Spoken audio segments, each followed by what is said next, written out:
ही कथा आहे आपल्या रोहन आणि अन्वीची. नवीन लग्न झालेलं सुखी जोडपं. नवीन म्हणजे खरं तर लग्न नुकतंच झालं होतं. आता तयारी सुरू झाली होती, ती त्यांच्या हनीमूनची. लग्न ही सुरुवात असेल, संस्कार असेल, तर हनीमून हा त्याचा कळस. स्त्री आणि पुरुष दोघेही अपूर्ण. जेव्हा मिलन होतं तेव्हा लागते ती परिपूर्णता. आणि हीच परिपूर्णता जाणून घेण्याची किंवा स्वतःला पूर्णत्वाकडे नेण्याची संधी त्यांना हनीमूनमधून मिळणार होती. तर रोहन आणि अन्वीचं लग्न होऊन नुकताच 1 महिना पूर्ण झाला होता आणि दोघेही महाबळेश्वरला हनीमूनला जाण्यासाठी तयार झाले होते. महाबळेश्वरचा प्रसिद्ध असं रिसॉर्ट बुकिंग झालं होतं. खरं तर रोहनचा मित्र विशाल याच्याकडून त्यांना ते आलेलं गिफ्ट होतं. हनीमून प्लॅनमध्ये त्यानेच महत्त्वाचा सहभाग नोंदविला होता आणि त्याने हे रिसॉर्ट बुक करून ते अन्वी आणि रोहनकडे लग्नाची भेट म्हणून पॅकेज दिलं होतं. तर अशा सुंदर रिसॉर्टमध्ये भल्या पहाटे रोहन आणि अन्वी आले. रूममध्ये आल्यानंतर दोघांनाही प्रवासाने थकवा जाणवत असल्याने झोपण्याशिवाय त्यांच्या डोक्यामध्ये दुसरा कोणताही विचार आला नाही. त्यानंतर त्यांनी ठरवलं की आता आपण मस्तपैकी फिरून येऊ. निसर्ग सौंदर्य पाहत, एकमेकांना न्याहाळत, एकमेकांना बोलतं करत, एकमेकांना जाणून घेत त्यांचा वेळ खूप सुरेख गेला. दुपारचं जेवण त्यांनी बाहेरच घेतलं. जेवण करताना सुद्धा एकमेकांच्या बऱ्याचशा आवडीनिवडी त्यांनी एकमेकांसोबत शेअर केल्या. काय आहे, लग्नाला 1 महिना झाला असला तरी देवदेव करण्यामध्ये, परिचिताकडे जेवायला जाण्यामध्ये त्यांचा बराच वेळ गेला होता आणि त्यांना स्वतःला अशी प्रायव्हसी मिळालीच नव्हती. ती आता मिळत होती. एकमेकांना जाणून घेण्यासाठी त्यांच्यासाठी ही सर्वोत्तम संधी होती.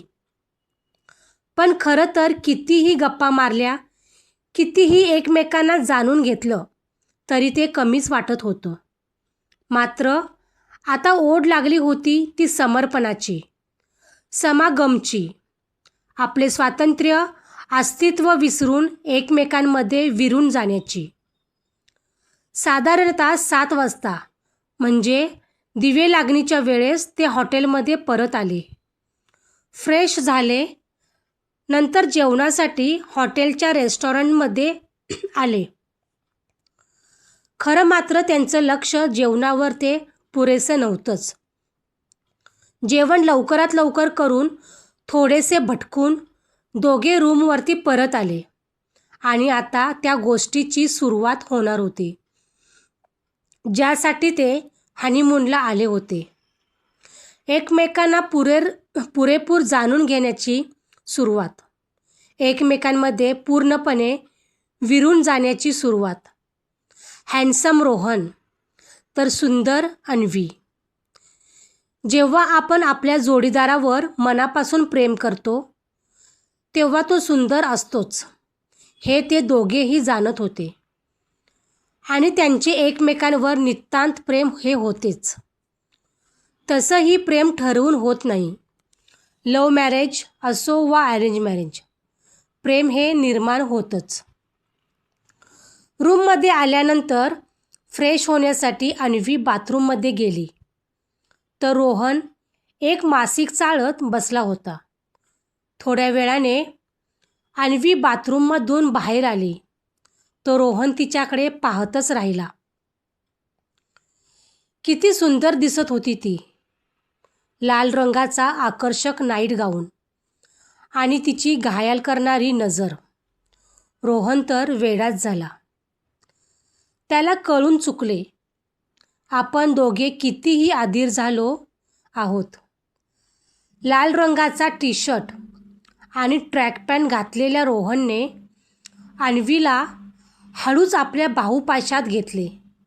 किती शहारली ती, लाजली.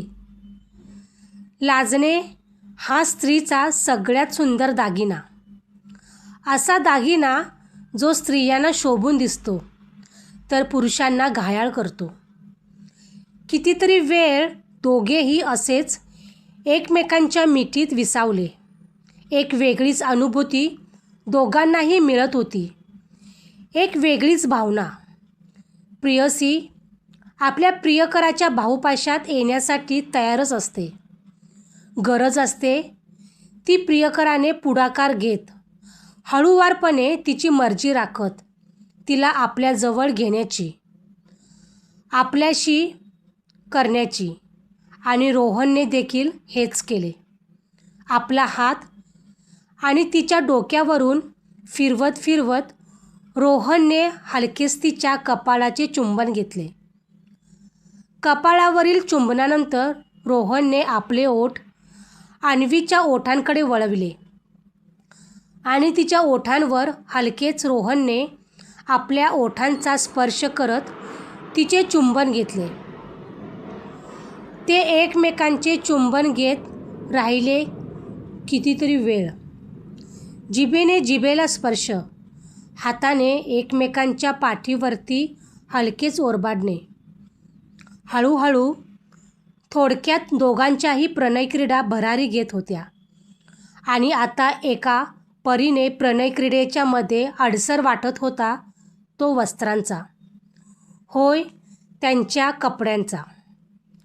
रोहनने अन्वीच्या गाऊनचे बंद सैल केले आणि हलकेच तो गाऊन तिच्या खांद्यांवरून मागे ढकलला. तशी ती गोड लाजली आणि तिची नजर आपसुकच खाली गेली. अंतर्वस्त्रामध्ये असलेली अन्वी आणि पूर्ण कपड्यांमध्ये असलेला रोहन. ती उगाचच हसली आणि मग रोहनचा टी शर्ट तिने आपल्या हाताने त्याच्या गळ्यातून वर काढला आणि बाजूला सोडून दिला. रोहनने तर बनियन घातलाच नव्हता, त्यामुळे त्याची भरदार छाती एकदम अन्वीच्या नजरेत आली. आपले ओठ अन्वीने हलकेच त्याच्या छातीवर टेकवले आणि आपले हात त्याच्या पाठीवर नेत रोहनला ओरबाडले.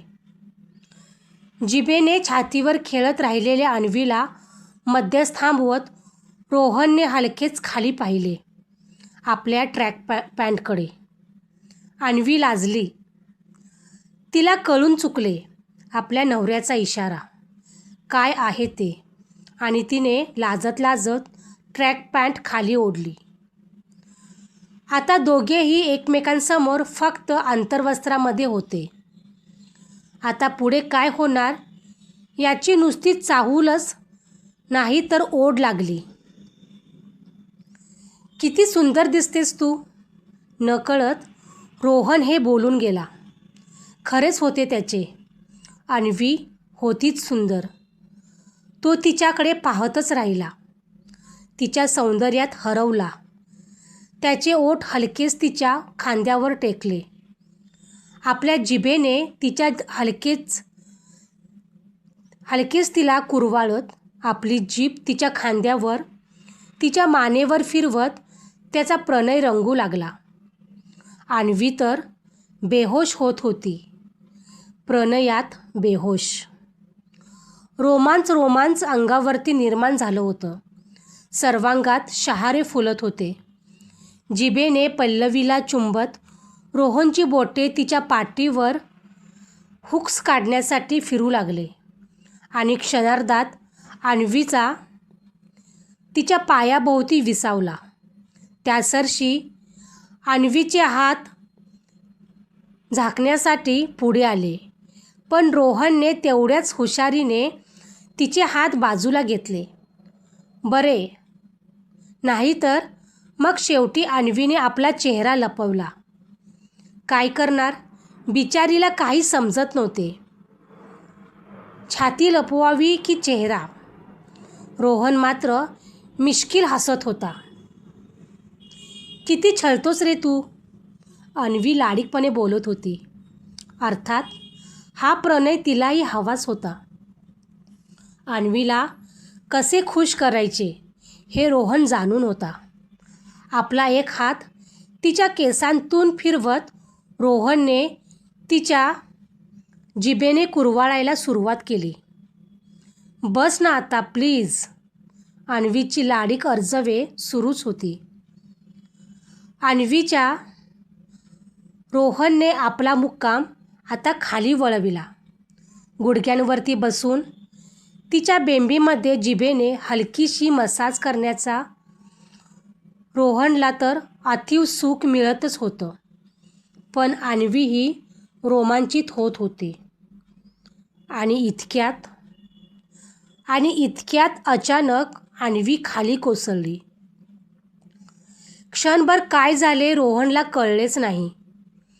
खाली निपचित पडलेल्या अन्वीकडे तो तसाच पाहत होता. इतक्यात त्याच्या लक्षात आले, अन्वीच्या डोक्यांमधून रक्त वाहत आहे.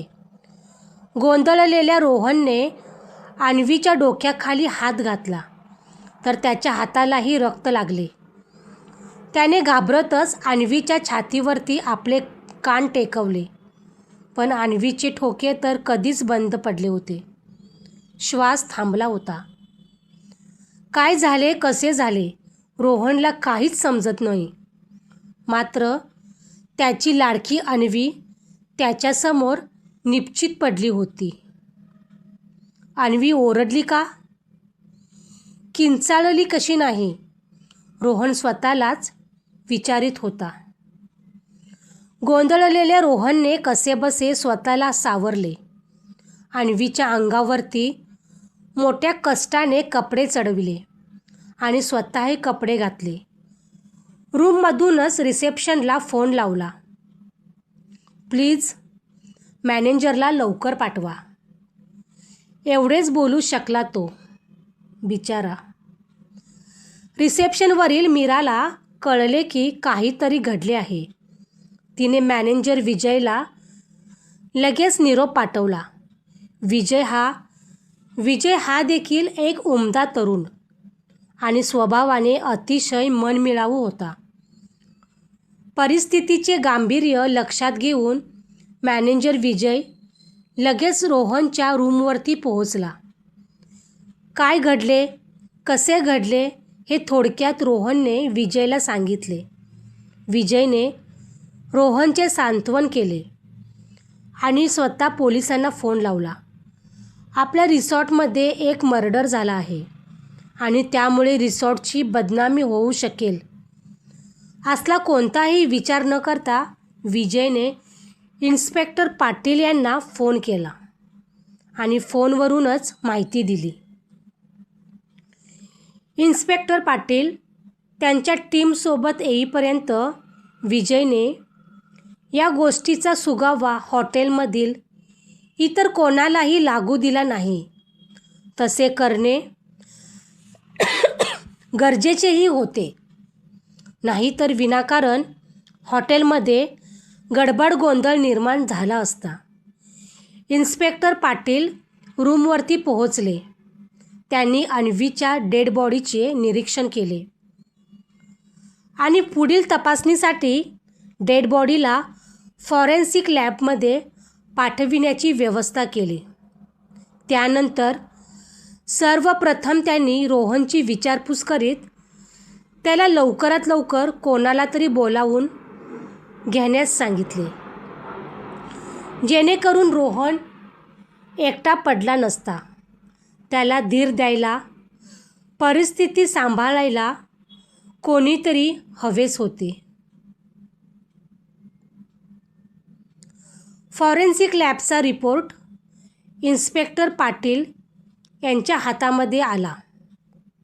रिपोर्टवरून अन्वीचा खूनच झाला आहे हे स्पष्ट होत होते. रायफलमधून फायर केलेल्या बुलेटने अन्वीच्या डोक्यामागे मोक्याच्या जागी आघात केला होता आणि अन्वीला ओरडण्याची संधीही मिळाली नव्हती.